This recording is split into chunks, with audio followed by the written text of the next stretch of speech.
কিন্তু ওনারাও খুব দ্রুত আজকে বসছেন শিক্ষার্থীদের সাথে, 10 তারিখে বসবেন ছাত্র সংগঠনের নেতৃবৃন্দের সাথে, তারপরে বসবেন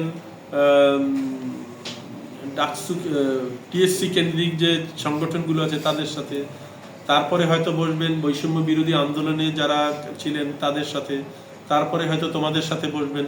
এরকম বিভিন্ন পর্যায়ের স্টেক হোল্ডারদের সাথে বসে ওনারা একটা আমাদের গাইডলাইন দেবেন, মতামত দেবেন।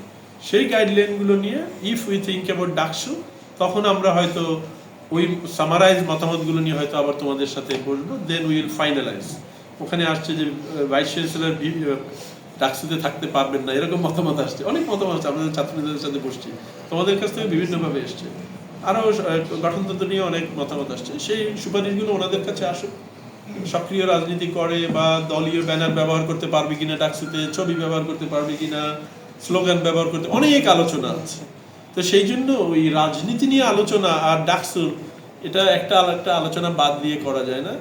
ফর দ্যাট রিজন আমরা আমাদের ভাবনাটাকে স্পষ্ট করেছি, যাতে করে প্রস্তুতিটা আমরা ওইভাবে নিতে পারি। দ্বিতীয় ইস্যু আসছে, যারা শিক্ষক প্রতিনিধি আসেন, বিশেষ করে প্রভাষক ক্যাটাগরি, সহকারী অধ্যাপক ক্যাটাগরি, সহযোগী অধ্যাপক ক্যাটাগরি এবং অধ্যাপক, এই 4টা ক্যাটাগরির ব্যাপারে ওনারা একই মত দিয়েছেন।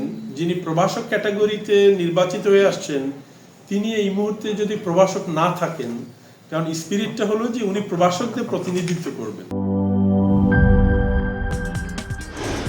কি boss, vital match, tough opponent, tension? Come on bro, অপোনেন্টকে নিয়ে ভাবার সময় আছে। আসল অলরাউন্ডারের কাজই তো হলো যে কোনো টাফ সিচুয়েশনে টিমকে অলরাউন্ড প্রোটেকশন দেওয়া। জাস্ট লাইক মাই টাইলক্স, যার অ্যান্টিব্যাকটেরিয়াল এজেন্ট টয়লেটের কোনায় কোনায় পৌঁছে 99% জীবাণু ধ্বংস করে, টয়লেটের কঠিন দাগ ও দুর্গন্ধ দূর করে টয়লেটকে রাখে ক্লিন আর সুবাসিত।